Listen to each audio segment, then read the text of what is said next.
So Penny, let me ask you some questions real quick. You've been in this business for a very long time. Yeah. And my generation, Sam's generation, the millennial generation, caught nothing but flack about how we were the most entitled, lazy, deadbeat bums forever. Boomers just rained down hell upon us forever. Somehow Gen X, your generation, seemed to skate under the radar without quite as much hate. Anyways, my question is, since you've managed the whole millennial generation and you manage in an industry where you're dealing primarily with young adult teenagers. Yeah. So managing the millennial generation, but now it's Gen Z. What are the differences between Sam and me and the new teenagers that came through? Is there any differences? Better. Gen Z's better? Millennials suck, I would say. Let her preach. Okay. I think it's your expectations of each person. I expect a lot and I encourage more from them, and I get it. I don't care what generation you're from. I don't look at them as bratty kids. I look at them as young adults that are starting out in life, and I think they have a lot to offer, whoever they are. And sometimes their home life plays in, sometimes it doesn't, sometimes they're in sports, but then I have found so many different young adults. And the staffing is really important. If you want to run a good business, you can't do it yourself. You need those people around you. And so I can't do it alone. I can't. And so I need people around me. And yeah, there is difference in different generation. He always calls me the turtle because I am slow. Steady, never stops. I never stop. I always keep working. Time to think about any decision. Can I move the napkin dispenser here? I'll get back to you. And him, he is more spontaneous and stuff. So he helps me. I listen a lot to what he has to say because he's a different generation, and I don't want to get old and embedded in my ways. I like working with the new people, the young people. They are fresh. They have new ideas. They look at things differently. And I was like, if you listen to what they have to say, they actually have a lot to offer. So I listen, and I actually very much enjoy working with them. They have every generation is different, I guess. Remember, the question was, which one was better? Personally, I think, and I am a millennial, obviously, I think the millennials were nightmares. But it also may be because I was one of them, and I didn't view them as kids at the time. They were one of me. And now that I'm older, the kids that I work with, I do view them as younger, as kids, but I see a lot of promise in them. I mean, they seem to generally be I think it was the first better generation. Workers, better attitudes. I think your generation was the first where, when I grew up, we worked. You have your birthday party around when you work. You have your vacation around when it's convenient for your job. And this generation, your generation came in, and they're like, we're going to the lake. Their personal life is prioritized. So what changes, I work around their life and their needs, and I'm okay with that because we have plenty of staff. If you work around them, they'll stay. And so I found that before it was like, oh, if you're off Sunday, you and your sister will have a birthday party on Sunday. Now they're like, hey, we're having it Saturday. And if you're working, I can't come in. I'm like, oh, okay.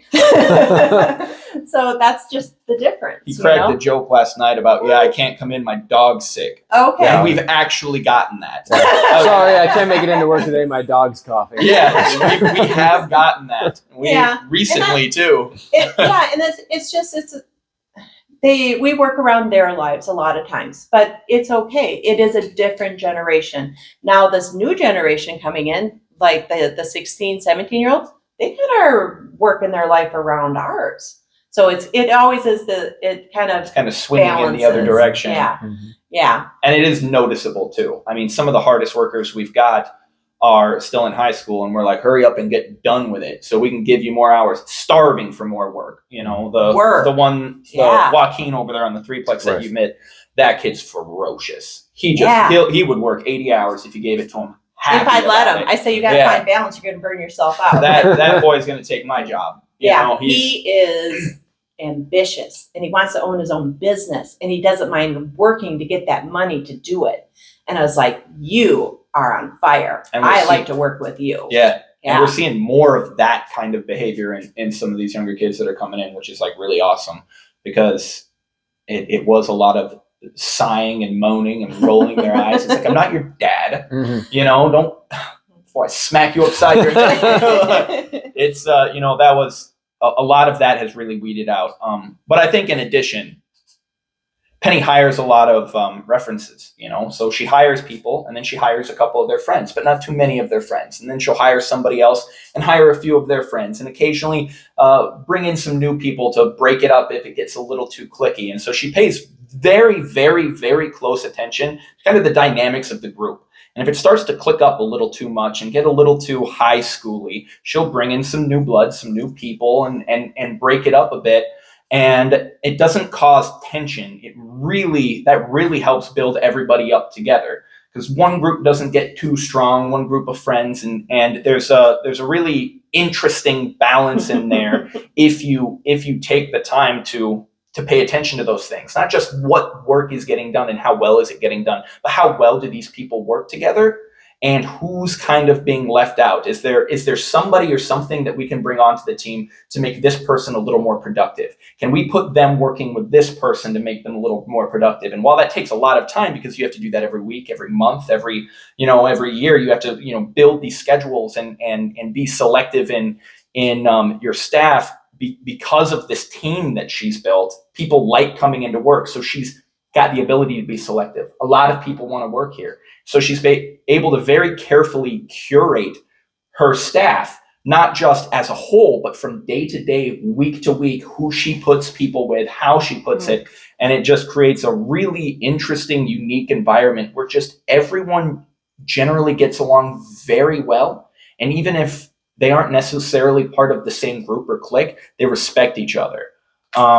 And that's not something you just get anywhere else. Maybe you might get that in the police department, but but that's not something you really get other places. I've worked several other jobs. There's nothing like it. But that's a very, very careful thing that she works on, that she really spends a lot of time doing. It's not something that just comes naturally. It takes a lot of effort and work, and for most places, probably too much effort and too work, but she's willing to do that, and it pays off.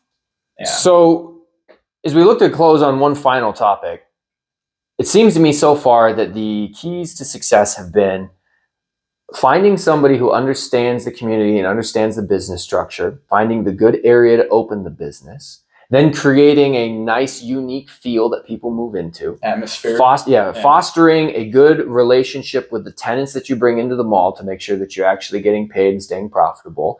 And then creating a good environment between your working staff so that everybody operates successfully together at the highest possible level. But the last thing that we have yet to talk about why I think people come here, is just how freaking cool it is.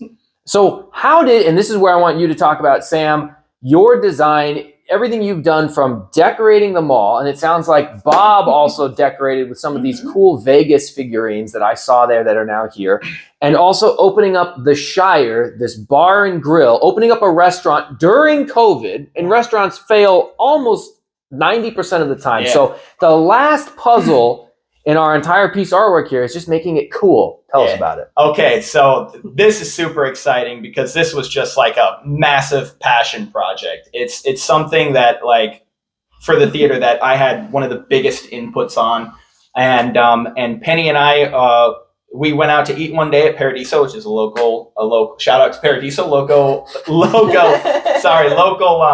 Mexican restaurant, and we were talking about reutilizing the space on the threeplex. We've got 3 screens over there, and we just had this massive lobby with empty, wasted space. And a full kitchen. And a full kitchen. And so we were talking about putting in a restaurant there. And so we started discussing the ideas about what was going to be in there. And number 1, movie themed. Let's get movie memorabilia in there. Let's get some really cool, like, hammers, shields, Thor's hammer, Captain America's shield, comic books up there, cool light up display posters, cool light up display poster holders. Let's get some really interesting artwork, but it's all got to be movie themed. Fits super well with the movie theater. Nobody else is doing that around here. I haven't been to any restaurant like that. And so we sat down and talked about talked about the atmosphere and what we were going to do to make it exceptionally unique and cool. Who doesn't want Thor's hammers hanging on their wall? Yeah. Who doesn't want, you remember at little kids when we opened up those crappy little lightsabers and we beat the hell out of each other, putting wells and then break them on each other? And being a kid and thinking like, man, I can't wait until one day a lightsaber is so cool you could press it and a light comes on and it's cool and it makes noise when you swing it. And they make them now, and we found them and we're like, let's get them and hang them on the wall. And Penny's like, well, and Penny and Bob were like, we'll get a couple others so that kids can play with them. So we got them, and it just was this awesome opportunity to feed like all these like childhood toys, all this cool memorabilia.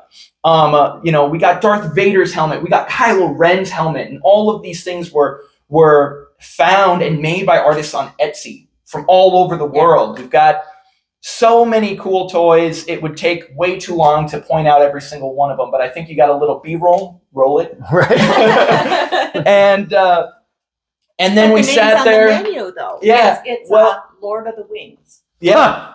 Okay. Lord of the Hot Wings. It's Lord of the Wings, and it's the Parent Wrap. Nice. And it's the Scarface, and so all the names of it's the Ron Burgundy burger. Nice. Ron Burgundy from Anchorman, and we've got the whole Smash Patty burger, the Cluck Norris, the poultry guys, the chicken basket, and so from down to the theming of the menu. When we were sitting down eating, she on a napkin and she's still looking for it. It's gotta be here She'll somewhere. find it one of these days. We drew out the floor plan for the entire place. And so over the course of months, we had several meetings about specifics like the menu and things like that. But we were able to keep it simple, which was the goal, to keep the restaurant simple. So many places, I don't know if you've ever heard of the paradox of choice, but the paradox of choice states that if you give somebody 10 options, they're less likely to be satisfied with the one that they pick. And they get to pick whatever the 10 options is. Let's say there's 10 rugs.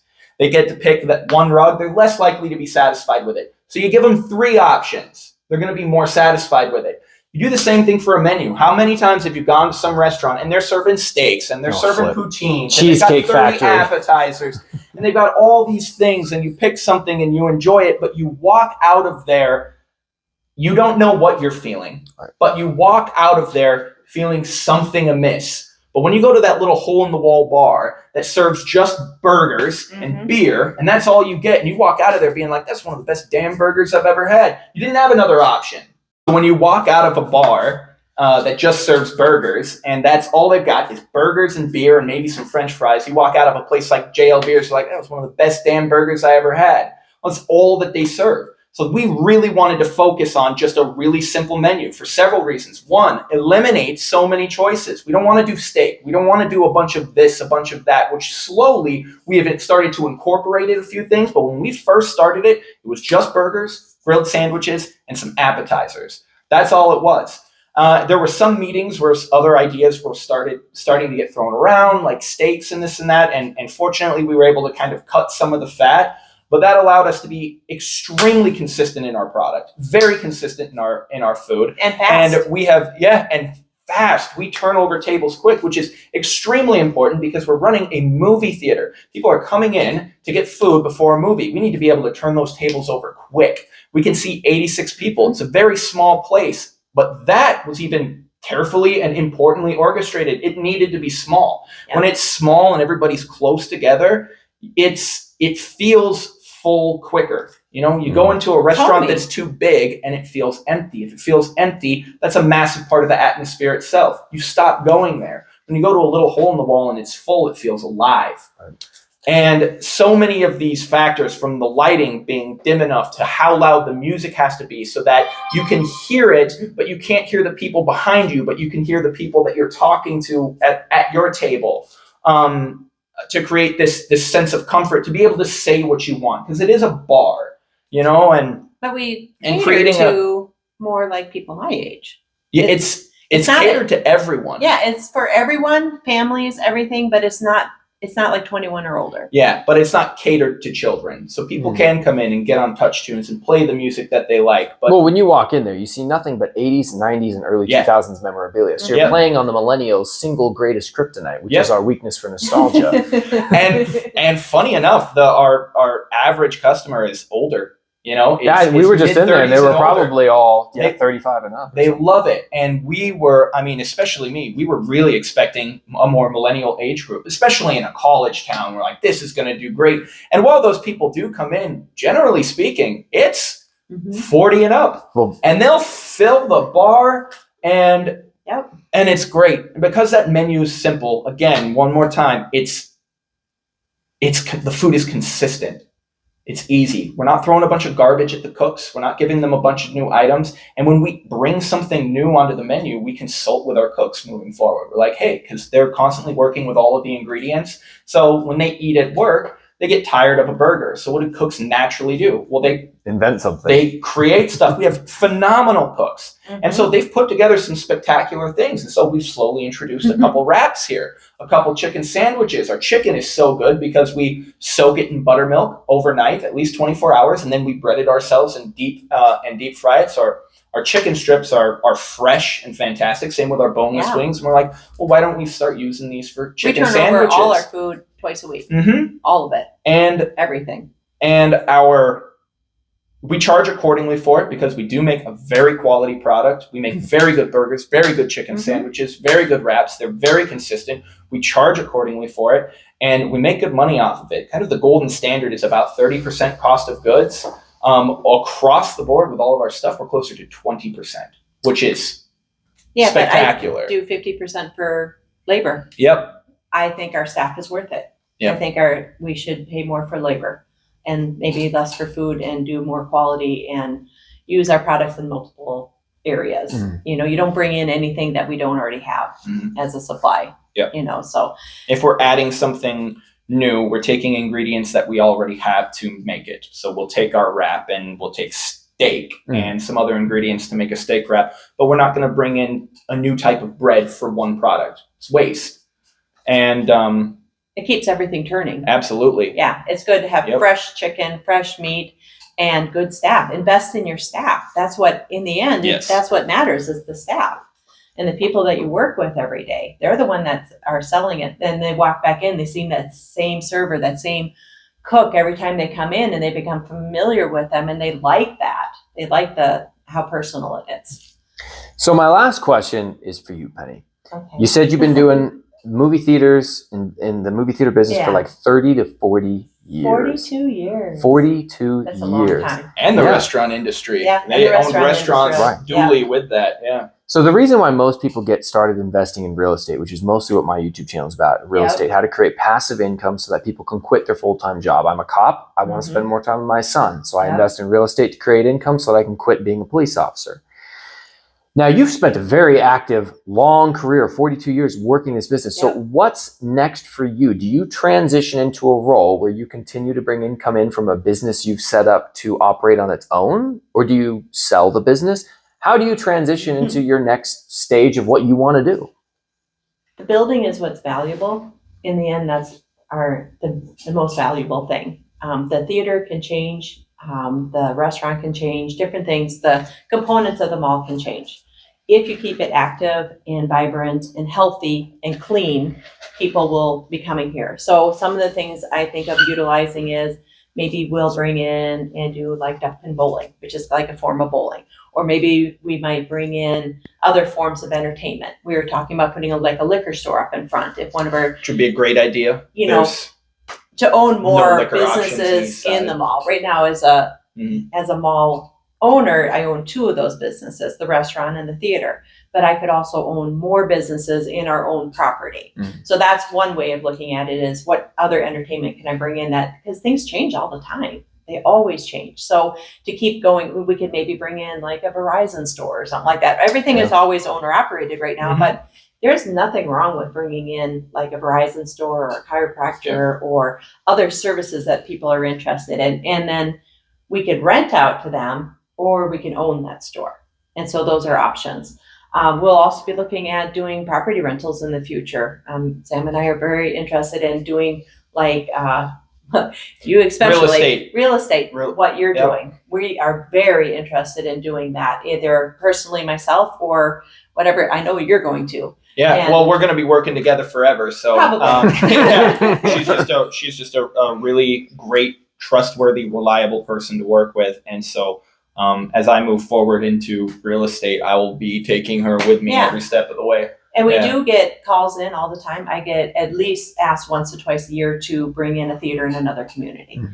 Right now with COVID and stuff, I'm still, like you said, there's not a lot of the theaters are closing and stuff like that. So I'm kind of hanging back, watching what's happening.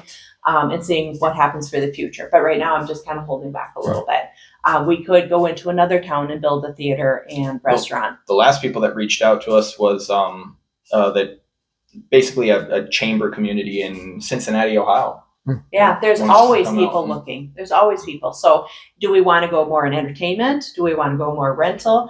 And I don't think my answer is I don't know. We like the Shire a lot. It's a movie themed restaurant, but we had talked about even buying like another little restaurant maybe over in Grand Forks and putting in like maybe a video themed restaurant. A video game themed one. Right. Now, the fact that there aren't more movie themed and video game themed bar and grills out there is shocking to me because it's such an amazing idea and there's so much ridiculously cool stuff that you could put on the walls, and all the people who are the generation that are spending the most money right now are the people who grew up with these games. So it's just something like that is a given. Mm-hmm. But yeah, you could niche out to any market. We definitely have talked about it. We kind of found a building, and I'm thinking about it. But I was like, "Is this the right time? We'd still love to do that. Time? Oh yeah, still that's just sitting there, and every time you drive by, it's like that would be just perfect for that. Well, I had asked that question because I was trying to set you up to see if there was any point on the horizon where you were saying, I'm going to step back, I'm going to move away, I'm going to look at retirement, I want to be more passive. And instead you said, absolutely not. I'm a thoroughbred entrepreneur. I'm opening businesses to the day I die.